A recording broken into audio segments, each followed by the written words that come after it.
സുനിഷ, ഗുരുതരമായ ആരോപണങ്ങളാണ് റിപ്പോർട്ടിലുള്ളത്. ഡോക്ടർ എന്ന നിലയിൽ ഇത്തരം കാര്യങ്ങൾ ഈ നെടുമങ്ങാട് ജില്ലാ ആശുപത്രിയിലെ നവജാത ശിശു മരിച്ചതിൽ ഡോക്ടർ ബിന്ദു സുന്ദറിനുണ്ടായ ഗുരുതര വീഴ്ചകൾ എന്നീ പറഞ്ഞാണ് ഇപ്പോൾ അന്വേഷണ റിപ്പോർട്ട് പുറത്തു വന്നിരിക്കുന്നത്. എന്തുകൊണ്ടാണ് പ്രസവ ശസ്ത്രക്രിയ ചെയ്യുന്നതിലെ കാലതാമസം ഉണ്ടായതെന്നടക്കമുള്ള കാര്യങ്ങൾ ഇനി അറിയേണ്ടതുണ്ട്. ഇനി മറ്റ് എന്തൊക്കെ പ്രധാനപ്പെട്ട കാര്യങ്ങളാണ് റിപ്പോർട്ടിൽ പറയുന്നത്?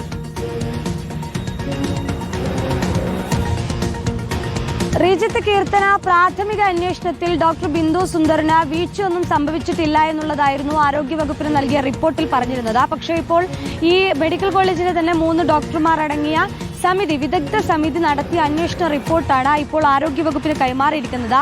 ആ റിപ്പോർട്ടിലാണ് ഗുരുതരമായ വീഴ്ച സംഭവിച്ചിട്ടുണ്ട് എന്നത് വ്യക്തമാക്കുകയും ചെയ്യുന്നത്. പ്രധാനമായും അന്ന് ശസ്ത്രക്രിയ നടത്തിയിരുന്ന ഡോക്ടർ ബിന്ദു സുന്ദറിന് നിലവിൽ നിരവധി വീഴ്ചകൾ ഉണ്ടായിട്ടുണ്ട്, അശ്രദ്ധ പറ്റിയിട്ടുണ്ട് എന്നുള്ളത് തന്നെയാണ് ഈ റിപ്പോർട്ടിലെ പ്രധാനപ്പെട്ട കാര്യമെന്ന് പറയുന്നത്. അതായത് ഈ പ്രസവ ശസ്ത്രക്രിയ നടത്തുന്നതിൽ കാലതാമസം ഉണ്ടായി എന്നുള്ളതാണ് ഈ റിപ്പോർട്ടിൽ പറയുന്ന പ്രധാനപ്പെട്ട കാര്യം. അതായത് നേരത്തെ തന്നെ ഈ പ്രസവ ശസ്ത്രക്രിയ നടത്താമായിരുന്നു, എന്നാൽ അത്തരമൊരു തീരുമാനത്തിലേക്ക് കടക്കാൻ ഡോക്ടർ ബിന്ദു സുന്ദറിന് കഴിഞ്ഞില്ല എന്നതടക്കമുള്ള കാര്യങ്ങൾ ഇതിൽ പറയുന്നുണ്ട്. ഒപ്പം തന്നെ കുഞ്ഞിന്റെ ഈ വളർച്ചാ കുറവ് അതും ഇതിൽ ബാധകമായിട്ടുണ്ട് എന്നതുകൂടി അന്വേഷണ റിപ്പോർട്ടിൽ പറയുകയും ചെയ്യുന്നുണ്ട്. അങ്ങനെ ഈ ഡോക്ടർ ബിന്ദു സുന്ദറിന് സംഭവിച്ചിട്ടുള്ള ഓരോ വീഴ്ചകളും എണ്ണിപ്പറഞ്ഞുകൊണ്ട് തന്നെയാണ് ഇപ്പോൾ ആരോഗ്യവകുപ്പിന് ഈ വിദഗ്ധ സമിതി റിപ്പോർട്ട് കൈമാറിയിട്ടുള്ളത് എന്നുള്ളതാണ്.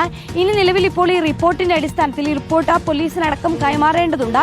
ഈ റിപ്പോർട്ടിന്റെ അടിസ്ഥാനത്തിലായിരിക്കും തുടർ നടപടികളിലേക്ക് കടക്കുക. നേരത്തെ അത്തരത്തിലൊരു അശ്രദ്ധക്കുറവ് ഉണ്ടായിട്ടില്ല, സങ്കീർണതകളായിരുന്നു ഇതുമായി ബന്ധപ്പെട്ടുണ്ടായിരുന്നത്. ഡോക്ടർക്ക് വീഴ്ച സംഭവിച്ചിട്ടില്ല എന്നുള്ളതായിരുന്നു പ്രാഥമികമായ അന്വേഷണ റിപ്പോർട്ട്. എന്നാൽ വിശദമായി അന്വേഷിച്ചപ്പോഴാണ് ഇതിൽ വീഴ്ച സംഭവിച്ചിട്ടുണ്ട്. ഒരുപക്ഷെ ഈ വിദഗ്ധ സമിതി കൃത്യമായി ഈ എല്ലാവരുടെയും മൊഴികൾ അടക്കം ഈ ഡോക്ടർ ബിന്ദു സുന്ദറിന്റെ മൊഴി അടക്കം രേഖപ്പെടുത്തിയതിനു ശേഷമാണ് ഇത്തരമൊരു റിപ്പോർട്ട് തയ്യാറാക്കിയിട്ടുള്ളത്. അതിന്റെ പശ്ചാത്തലത്തിൽ ഏതായാലും വീഴ്ച സംഭവിച്ചിട്ടുണ്ട് എന്ന് വ്യക്തമായിട്ടുണ്ട്. ഇനി അടുത്ത ഘട്ടത്തിൽ ആരോഗ്യവകുപ്പ് ഏത് തരത്തിലുള്ള നടപടി, നേരത്തെ പ്രതിഷേധത്തിന്റെ ഭാഗമായി ഡോക്ടറെ സസ്പെൻഡ് ചെയ്യുന്ന നടപടികളിലേക്ക് കടന്നിരുന്നു. പക്ഷേ ഈ അന്വേഷണ റിപ്പോർട്ടിൽ വീഴ്ചയടക്കം സംഭവിച്ച ഒരു പശ്ചാത്തലത്തിൽ ഏത് തരത്തിലുള്ള നടപടിയിലേക്ക് കടക്കുമെന്നത് തന്നെയാണ് ഇനി അറിയേണ്ടത്.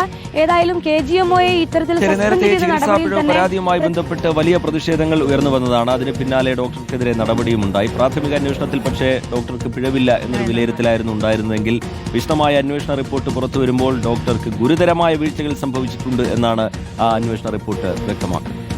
സുനിഷ ഏലൂരാണ് വിശദാംശങ്ങൾ നൽകിയത്.